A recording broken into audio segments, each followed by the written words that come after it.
إله الناس الذي يوسوس في صدور الناس من الجنة والناس۔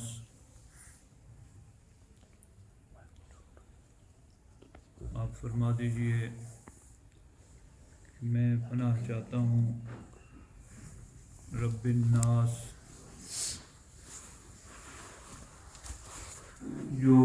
انسانوں کا رب ہے،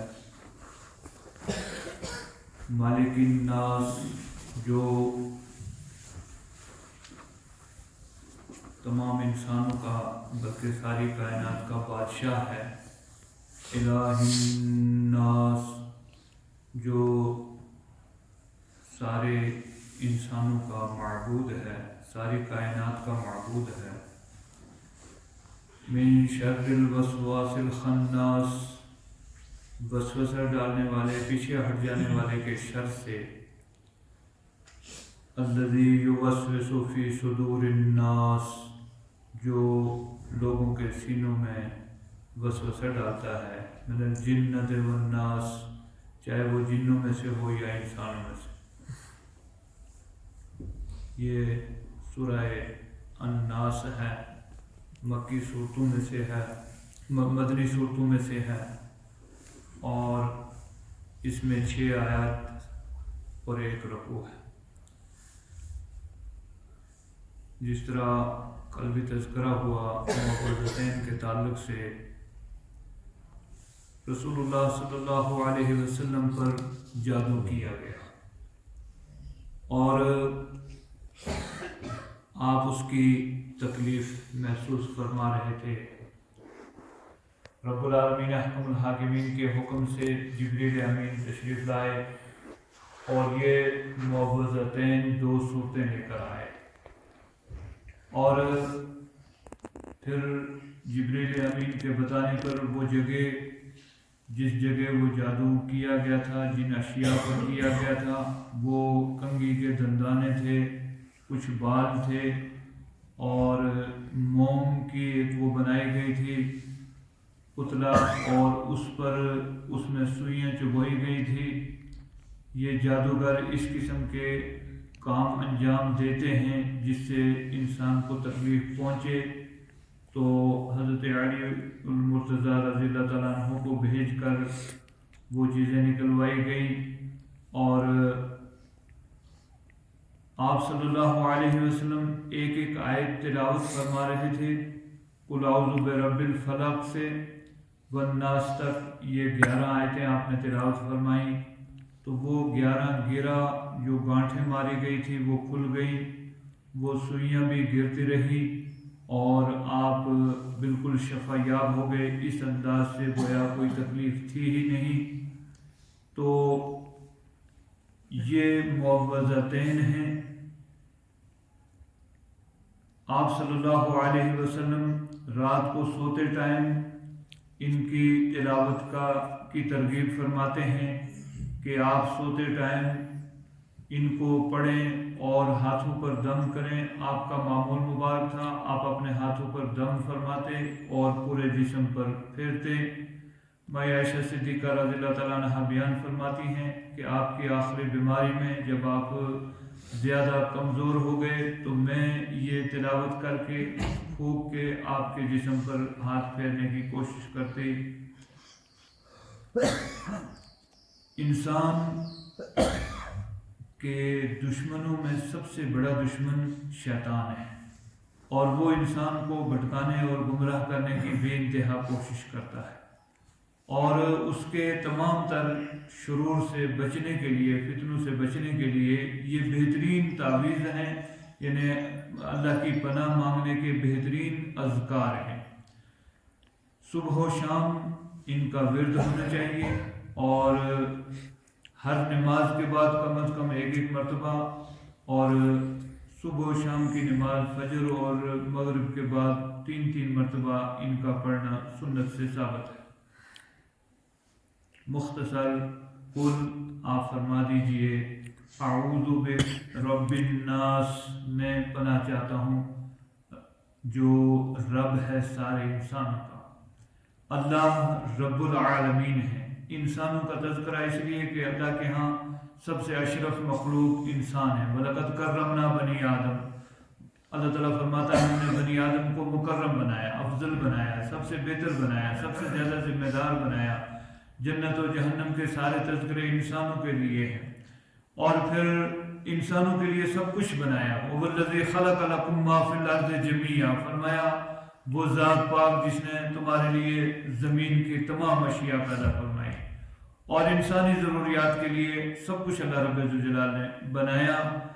اس لیے انسانوں کا تذکرہ فرمایا، ورنہ وہ رب العالمین ہے۔ اور رب وہ ہے کہ جو ماننے والوں کو بھی روزیاں دیتا ہے اور نہ ماننے والوں کو بھی روزیاں دیتا ہے۔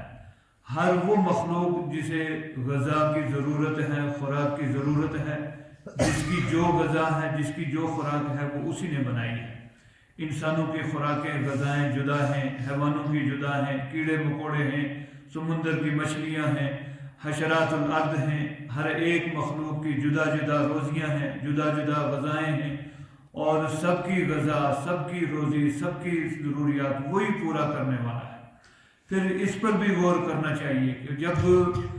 بچہ ماں کے پیٹ میں ہوتا ہے، اس وقت وہاں روزی یا خوراک یا آکسیجن یا ہوا یا جو اس کی ضروریات ہیں وہ کون پہنچاتا ہے، اس کی نشو و نما کون کرتا ہے، اس کو کون بڑھاتا ہے، اس کی حفاظت کون کرتا ہے؟ وہی جس کو رب الناس فرمایا، اسی کی پناہ میں آنا چاہتا ہوں جو رب ہے، اور جو وہاں بھی تمام تر ضروریات کا انتظام کرتا ہے۔ بچہ پیدا ہونے کے بعد اس کے لیے دودھ کی خوراک اور اس کے لیے جو جو اس کی ضروریات ہیں، پھر وہ بچہ بڑھتا ہے، جوان ہوتا ہے۔ اور یہاں یہ بھی ہمیں سوچنا چاہیے کہ لوگ جب بچے پیدا ہوتے ہیں، بڑے ہوتے ہیں، تو کوئی بیماری، کوئی تکلیف، تو کہیں کسی قبر پر اور کہیں کسی مزار پر اور کہیں کسی کے پاس لے جا کر اور وہ ان سے شفا یابی کی جستجو کرتے ہیں۔ یہ بھول جاتے ہیں کہ جب بچہ رحم مادر میں تھا وہاں اس کی شفا یابی کی انتظام کس کے پاس تھے، وہاں اس کی دیکھ بھال کون کر رہا تھا، اس کی انگلیاں جدا جدا بنائی، اس کے یہ منہ کے ہونٹ جدا جدا رکھے، اس کی ہر چیز کی حفاظت فرمائی، اس کی تخلیق بہترین انداز میں فرمائی۔ من نطفۃ امشاج نبتلیہ فجعلناہ سمیعا بصیرا، سمیع و بصیر بنایا۔ وہ کیا پیدا ہونے کے بعد، دنیا میں آنے کے بعد کیا وہ غافل ہو گیا؟ نعوذ باللہ، یا وہ بھول گیا، یا وہ قادر نہیں؟ تو یہ عقیدہ درست کرنا چاہیے، وہ رب ہے، وہ نشو و نما کرنے والا، وہاں بھی دنیا میں بھی، اور ہر عالم اسی کا ہے، دنیا، آخرت، قبر، حشر، ہر جگہ اسی کا نظام ہے، اور وہی مالک الناس ہے، بادشاہ بھی انسانوں کا وہی ہے، ساری کائنات کا بادشاہ۔ انسانوں کا تذکرہ یہاں شرف اور اس کی فضیلت کے طور پر ہے، ورنہ وہ ساری کائنات کا رب العالمین بھی ہے اور مالک العالمین بھی ہے، ساری کائنات کا مالک، بادشاہ وہی ہے، اسی کی بادشاہی سزاوار ہے، ہمیشہ وہی بادشاہ رہنے والا ہے، اب عدل سے ہے، ابد تک وہی رہے گا۔ اور الہ الناس، پھر وہی اس اہل ہے کہ اس کی عبادت کی جائے، اور یہی درس قرآن کریم میں دیا گیا ہے۔ یا ایھا الناس اعبدوا ربکم الذی خلقکم والذین من قبلکم لعلکم تتقون۔ عبادت روحانی ہے، جسمانی ہے، مالی ہے، بدنی ہے، عبادت کی جتنی اقسام ہیں وہ اللہ کے لیے خاص ہیں۔ اور اس کے بعد فرمایا میں پناہ میں آنا چاہتا ہوں کس کی؟ کہ من شر الوسواس الخناس۔ خناس یہ شیطان ہے جو وسوسہ ڈالتا ہے اور پھر پیچھے ہٹ جاتا ہے، کھسک جاتا ہے۔ جب اللہ کا ذکر ہوتا ہے تو آہستہ سے یہ کھسک جاتا ہے۔ اس کی وہ کیفیت نبی صلی اللہ علیہ وسلم نے بیان فرمائی ہے کہ جب آذان شروع ہوتی ہے تو شیطان دور بھاگتا ہے، آذان کی آواز نہ پہنچے، اور اس کے جس طرح وضو ٹوٹنے کی آواز ہوتی ہے، یہ آوازیں نکالتا ہوا وہ دور بھاگتا ہے کہ وہاں چلا جائے جہاں اس کے کانوں تک آواز نہ پہنچے۔ پھر جب آذان ختم ہوتی ہے تو واپس آ جاتا ہے۔ دوبارہ جب تکبیر ہوتی ہے، اقامت ہوتی ہے، تو پھر اقامت کی آواز سن کر پھر دور بھاگتا ہے، پھر جب نماز شروع ہو جاتی ہے واپس آ جاتا ہے، آ کر وسوسے ڈالنا شروع کر دیتا ہے، اور پھر یہ پوزیشن ہو جاتی ہے کہ انسان بھول جاتا ہے نماز میں کتنی رکعتیں ہوئی ہیں، 3 ہوئی ہیں کہ 4 ہوئی ہیں، 2 ہوئی ہیں کہ 3 ہوئی ہیں، اور یہ سب کیا شیطان کے وسوسے ہیں۔ تو شیطانی وساوس سے ہر موقع پر، اور ایک دفعہ اللہ کے رسول صلی اللہ علیہ وسلم نے مزید اس سلسلے میں متعدد حدیثیں ہیں شیطانی وساوس کے تعلق سے آپ نے ارشادات فرمائے ہیں، لہذا مختصر یہ کہ میں پناہ چاہتا ہوں شیطان کے اس وسوسے ڈالنے والے شیطان کی شر سے کہ جو وسوسہ ڈالتا ہے اور پھر جب ذکر ہوتا ہے تو وہ کھسک جاتا ہے، بھاگ جاتا ہے، چھپ جاتا ہے اور چھپا کر ہی وہ وسوسے ڈالتا ہے۔ الذی یوسوس فی صدور الناس، جو انسانوں کے سینوں میں وسوسے آ کر ڈالتا ہے، من الجنۃ والناس، جنوں سے بھی، اور چاہے وہ انسانوں میں سے ہو چاہے وہ جنات میں سے ہو، اور اس تعلق سے متعدد چیزیں تذکرہ ہوئی ہیں، بیان ہوئی ہیں۔ یہ آج تقریباً اختتام اور تکمیل ہو رہی ہے اس درس کی، غالباً 2016 میں نومبر کے ہی مہینے میں شاید یہ سلسلہ شروع ہوا تھا اس درس کا، تو تقریباً یہ 3 درس مکمل ہوئے ہیں الحمدللہ، اور کوئی یہ دعویٰ نہیں کر سکتا کہ میں نے حق ادا کیا ہے۔ قرآن کی عظمت، قرآن کی شان، قرآن کا بیان یہ اللہ کا کلام ہے، کما حقہ، اس کے بارے میں یہ کہا گیا ہے کہ الذین آتیناہم الکتاب یتلونہ حق تلاوتہ اولئک یؤمنون بہ۔ اس تعلق سے تقریباً 4 چیزیں کہ پہلی بات یہ کہ قرآن کو اچھے طریقے سے پڑھنا، صحیح الفاظ ادا کرنا، دوسرا اس کا ترجمہ جاننا، اور پھر اس کے جو مفاہیم ہے اس پر غور و فکر کرنا، اس کو سمجھنا، اس کے سمجھنے کی کوشش کرنا۔ بہت سارے ادارے ایسے ہیں جہاں تلفظ اور ادائیگی پر مکمل زور اور اہتمام ہوتا ہے، لیکن فہم قرآن سے بالکل دور اور کورے رہتے ہیں، جبکہ فہم قرآن، سمجھنا، قرآن کو سمجھنا اور اس کا معنی جاننا، اس کا ترجمہ جاننا، یہ بھی از حد ضروری ہے، اور اس میں شامل ہے الذین آتیناہم الکتاب، اور فرمایا کتاب انزلناہ الیک مبارک لیدبروا آیاتہ ولیتذکر اولو الالباب۔ یہ بابرکت کتاب ہے، ہم نے اس کو نازل کیا آپ کی طرف تاکہ کیا ہو، لیدبروا آیاتہ، اس کی آیات پر غور و فکر کرنا۔ غور و فکر تبھی کر پائیں گے کہ چونکہ ہماری زبان میں نہیں، یہ عربی زبان میں ہے، تو ہم اپنی زبان کے تراجم اٹھائیں گے، ترجمے دیکھیں گے، جو زبان ہم سمجھتے ہیں، اور آج اللہ کا یہ شکر ہے کہ ہر اس مشہور زبان میں جو بولی جاتی ہے یا لکھی جاتی ہے اس میں قرآن کریم کے ترجمے دستیاب ہیں، تفاسیر دستیاب ہیں۔ کل قیامت کے دن ہم اللہ کے ہاں کوئی معذرت نہیں کر سکیں گے کہ ہم قرآن چونکہ عربی میں تھا تو ہم عربی میں نہیں تھے، تو ہم نہیں سمجھ سکے، تو ہم نہیں پڑھ سکے، اور یہ ہر زبان میں ترجمے ہمارے لیے حجت بنیں گے قیامت کے دن کہ آپ کی اپنی زبان میں جو زبان آپ پڑھ لکھ سکتے تھے، بول سکتے تھے، اس میں قرآن کا ترجمہ موجود تھا، آپ نے اس کو ترجمے کو کیوں نہیں پڑھا؟ ہمارا اس وقت کوئی جواب نہیں ہوگا۔ پھر یہ کہ قرآن کریم کو رب ذوالجلال نے آسان بنایا ہے، فرمایا وَلَقَدْ يَسَّرْنَا الْقُرْآنَ لِلذِّكْرِ فَهَلْ مِن مُدَّكِرٍ، اور ایک مرتبہ نہیں متعدد مرتبہ یہ آیت کریمہ دہرائی گئی کہ قرآن کو ہم نے آسان سے آسان تر بنایا ہے، کوئی ہے سیکھنے والا، کوئی ہے سمجھنے والا، کوئی ہے اس کو یاد کرنے والا۔ اور پھر فرمایا افلا یتدبرون القرآن ام علی قلوب اقفالها، فرمایا قرآن پر غور و فکر کیوں نہیں کرتے؟ کیا ان کے دلوں پر کفر پڑ گئے ہیں؟ تو جو شخص قرآن کی طرف توجہ نہیں کرتا، قرآن پڑھتا نہیں، قرآن سمجھتا نہیں، قرآن کے غور و فکر نہیں کرتا، فہم اور سمجھنے پر دھیان نہیں دیتا، تو گویا اس کے دل پر تالا پڑا ہوا ہے، اور اس تالے کو کھولنا ہے اور اس زنگ شدہ دل کو صاف کرنا ہے، تلاوت کے ذریعے، فہم کے ذریعے، سمجھنے کے ذریعے۔ یہ سمجھنے کے لیے لعلکم تعقلون فرمایا، لعلکم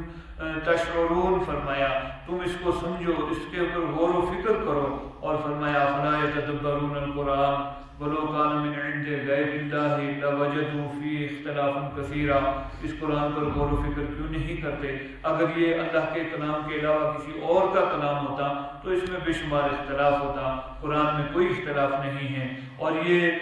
یہودیت اور نصرانیت کی جو سازشیں ہیں اسلام کے خلاف، ان میں سے ایک سازش یہ بھی چلائی گئی کہ قرآن کا سمجھنا ہر ایک کے بس کا نہیں ہے، یہ مولویوں کا کام ہے، علماء کا کام ہے، اور اس کے لیے 14 علم پڑھنے پڑتے ہیں، اور اس کے لیے فلاں چیز چاہیے اور فلاں چاہیے۔ یہ ساری چیزیں بعد کی ایجاد ہیں، یہ سارے فنون بعد کی ایجاد ہیں۔ رسول اللہ صلی اللہ علیہ وسلم کے سامنے صحابہ کرام ایسی عمر میں آ رہے ہیں، اور پھر اس میں یہ ضروری نہیں ہے کہ 6 سال کا ہی بچہ ہے تو 10 سال تک قرآن پڑھے، اس کے بعد پھر وہ قرآن ساری زندگی کھول کر نہ دیکھے، بلکہ جس عمر میں بھی ہے اور ہر دور میں جس عمر میں آپ قرآن پڑھنا چاہیں، قرآن سے حصہ حاصل کرنا چاہیں، وہ ضرور ملے گا۔ صحابہ کرام ایسے آئے، کوئی 50 سال کی عمر ہے، کوئی 60 سال عمر ہے، کوئی 40 سال عمر ہے، اور اس عمر میں آ کر انہوں نے کلمہ پڑھا، اسلام قبول کیا، قرآن سیکھا، صورتیں سیکھی، صورتوں کو یاد کیا، اور پھر امام کائنات حضرت محمد رسول اللہ صلی اللہ علیہ وسلم پر قرآن کا نزول 40 سال کی عمر میں ہوا ہے۔ آپ جب 40 سال مکمل کر چکے، اس کے بعد قرآن نازل ہونا شروع ہوا۔ اس لیے کوئی عمر کی قید نہیں ہے، جس نے بھی قرآن نہ پڑھا ہو اس کو قرآن پڑھنا چاہیے، پھر اس کا ترجمہ سیکھنا چاہیے، اس کا ترجمہ جاننا چاہیے، اور پھر ہم یہ کوشش کریں۔ رسول اللہ صلی اللہ علیہ وسلم کی یہ صحیح حدیث ہے، خیرکم من تعلم القرآن وعلمہ، تم میں سب سے بہتر وہ ہے جو قرآن سیکھے اور قرآن سکھائے۔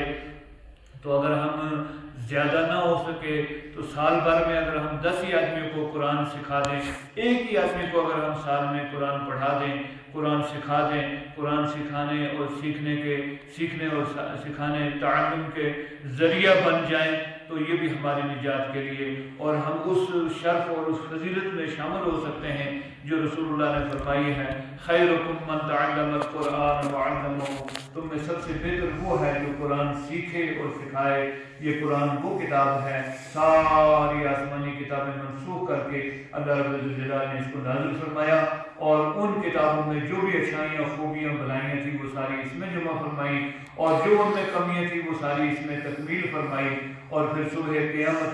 قیامت کی صبح تک کوئی اور کتاب آسمان سے آنے والی نہیں۔ یہ قرآن رسول اللہ پر نازل ہوا تو رسول اللہ تمام کائنات کے انسانوں کے سردار بن گئے، سید الرسل بن گئے۔ جس مہینے میں نازل ہوا اس مہینے کو اللہ رب الجلال نے بڑی فضیلت عطا فرمائی، خیر من الف شہر فرمایا۔ وہ ایک رات جس رات میں قرآن نازل ہوا، خیر من الف شہر فرمایا ہے۔ اس قرآن پر توجہ دینے کی ضرورت ہے، اس کا احترام کرنے کی ضرورت ہے، اس کی تلاوت کرنے کی ضرورت ہے، اس کے حلال کو حلال ماننا ہے، اس کے حرام کو حرام ماننا ہے، جہاں جن چیزوں کا حکم دیا ان کو بجا لانا ہے، جن چیزوں سے روکا اور منع کیا ان سے باز آنا ہے۔ اللہ رب العالمین حکم الحاکمین سے دعا ہے کہ وہ ہمیں کہنے سننے سے زیادہ عمل کی توفیق عطا فرمائے۔ یہ آیات کا مختصر خلاصہ ہے۔ آئندہ کے لیے میری یہ تجویز ہے، جیسے آپ لوگ مشورہ دیں گے، اگر ہم چاہیں کہ کوئی حدیث کی کتاب مشکات شریف ہے یا کوئی دوسری کتاب شروع کریں تو وہ بھی کر سکتے ہیں، اور اگر قرآن کا یہ سلسلہ جاری رکھنا چاہیں تو وہ بھی رکھ سکتے ہیں، اور دعا کریں اللہ تعالیٰ سب کے حال پر رحم فرمائے، اور پھر یہ خاص طور سے ساری کائنات میں جتنے ایمان والے دنیا سے جا چکے اللہ تعالیٰ ان کی مغفرت فرمائے، اور جتنے زندے ہیں ان کے حال پر رحم فرمائے، بیمار کو شفا عطا فرمائے، اور پھر یہ کہ یہ ادارہ، یہ مسجد تا قیامت اللہ تعالیٰ اس کو قائم اور دائم فرمائے، اور اس ادارے کو بھی، اور پھر سب کے لیے دعا کریں۔ الحمدللہ رب العالمین الرحمن الرحیم مالک یوم الدین ایاک نعبد و نستعین اهدنا الصراط المستقیم صراط الذین انعمت علیہم غیر المغضوب علیہم ولا الضالین آمین۔ بسم اللہ اللهم صل على محمد وعلى آل محمد كما صليت على إبراهيم وعلى آل إبراهيم إنك حميد مجيد اللهم بارك على محمد وعلى آل محمد كما باركت على إبراهيم وعلى آل إبراهيم إنك حميد مجيد ربنا تقبل منا إنك أنت السميع العليم ربنا واجعلنا مسلمين لك ومن ذريتنا أمة مسلمة لك وأرنا مناسكنا وتب علينا إنك أنت التواب الرحيم ربنا آتنا في الدنيا حسنة وفي الآخرة حسنة حسنة وفي الآخرة حسنة وقنا عذاب النار ربنا آتنا في الدنيا حسنة وفي الآخرة حسنة وقنا عذاب النار ربنا افرغ علينا صبرا وثبت أقدامنا وانصرنا على القوم الكافرين آمين ربنا لا تؤاخذنا إن نسينا وأخطأنا ربنا ولا تحمل علينا إصرا كما حملته على الذين من قبلنا ربنا ولا تحملنا ما لا طاقة لنا به واعف عنا واغفر لنا وارحمنا واعف عنا واغفر لنا وارحمنا أنت مولانا فانصرنا على القوم الكافرين آمين ربنا لا تزغ قلوبنا بعد إذ هديتنا وهب لنا من لدنك رحمة إنك أنت الوهاب قل اللهم مالك الملك تؤتي الملك من تشاء وتنزع الملك ممن تشاء وتعز من تشاء وتذل من تشاء بيدك الخير إنك على كل شيء قدير تولج الليل في النهار وتولج النهار في الليل وتخرج الحي من الميت وتخرج الميت من الحي وترزق من تشاء بغير حساب اللهم ارزقنا بغير حساب آمين ربنا إننا سمعنا مناديا ينادي للإيمان أن آمنوا بربكم فآمنا ربنا فاغفر لنا ذنوبنا وكفر عنا سيئاتنا وتوفنا مع الأبرار ربنا وآتنا ما وعدتنا على رسلك ولا تخزنا يوم القيامة إنك لا تخلف الميعاد ربنا إنك جاعل الناس ليوم لا ريب فيه إن الله لا يخلف الميعاد ربنا ظلمنا أنفسنا وإن لم تغفر لنا وترحمنا لنكونن من الخاسرين ربنا لا تجعلنا فتنة للقوم الظالمين ونجنا برحمتك من القوم الكافرين آمين قل اللهم فاطر السماوات والأرض رب اجعلني مقيم الصلاة ومن ذريتي ربنا وتقبل دعاء ربنا اغفر لي ولوالدي وللمؤمنين يوم يقوم الحساب رب ارحمهما كما ربياني صغيرا رب ارحمهما كما ربياني صغيرا رب ارحمهما كما ربياني صغيرا ربنا هب لنا من ازواجنا وذرياتنا قرة اعين واجعلنا للمتقين اماما ربنا هب لنا من ازواجنا وذرياتنا قرة اعين واجعلنا للمتقين اماما ربنا اصرف عنا عذاب جهنم ان عذابها كان غراما انها ساءت مستقرا ومقاما رب اوزعني ان اشكر نعمتك التي انعمت علي وعلى والدي وان اعمل صالحا ترضاه واصلح لي في ذريتي اني تبت اليك واني من المسلمين ربنا اغفر لنا ولاخواننا الذين سبقونا بالايمان ولا تجعل في قلوبنا غلا للذين امنوا ربنا انك رؤوف رحيم اللهم انا نسالك خير الخيرات وترك المنكرات وحب المساكين وان تغفر لنا وترحمنا واذا اردت بقوم فتنه فتوفنا غير مفتونين اللهم طهر قلوبنا من النفاق واعمالنا من الرياء والسنتنا من الكذب واعيننا من الخيانه فانك تعلم خائنة الاعين وما تخفي الصدور اللهم وفقنا لما تحب وترضى من القول والفعل والنية والهدى انك على كل شيء قدير اللهم اغفر عاقبتنا في الامور كلها واجرنا من خزي الدنيا وعذاب الاخره اللهم انا نسالك الهدى والتقى والعفاف والغنى اللهم انا نسالك الهدى والتقى والعفاف والغنى اللهم انا نسالك الهدى والتقى والعفاف والغنى اللهم اغفرنا بحلالك عن حرامك واغننا بفضلك عن سواك اللهم انا نسالك فعل الخيرات وترك المنكرات وحب المساكين اللهم زينا بزينة الإيمان وجعلنا هداة مهديين اللهم اهدنا بالهدى وزينا بالتقوى واغفر لنا في الآخرة والأولى اللهم إنا نسألك الصحة والعفة والأمانة وحسن الخلق ورزق القدر اللهم متعنا بأسمائنا وأبصارنا وقواتنا وأحييتنا اللهم لا تسلط علينا من لا يرحمنا اللهم لا تسلط علينا من لا يرحمنا اللهم كف عنا أيدي الظالمين اللهم كف عنا أيدي الظالمين اللهم إنا نجعلك في نحورهم ونعوذ بك من شرورهم اللهم إنا نجعلك في نحورهم ونعوذ بك من شرورهم اللهم إنا نجعلك في نحورهم ونعوذ بك من شرورهم رب العالمين احكم الحاکمین امت محمدیہ کے جتنے بھی ایمان والے دنیا سے جائے چکے ہیں اللہ سب کی مغفرت حاضرین مجلس کے آبا و اجداد جتنے بھی دنیا سے جا چکے ہیں اللہ سب کی مغفرت فرما، ہمارے آبا و اجداد، ہمارے والدین، اخوان، اخوات، ابناء جو بھی دنیا سے جا چکے ہیں اللہ سب کی مغفرت فرما،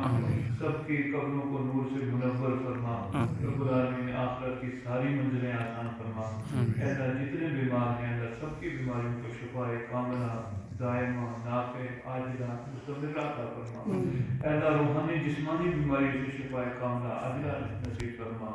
اے اللہ تمام آسمانی زمینی آفات و بلیات سے ہماری حفاظت فرما،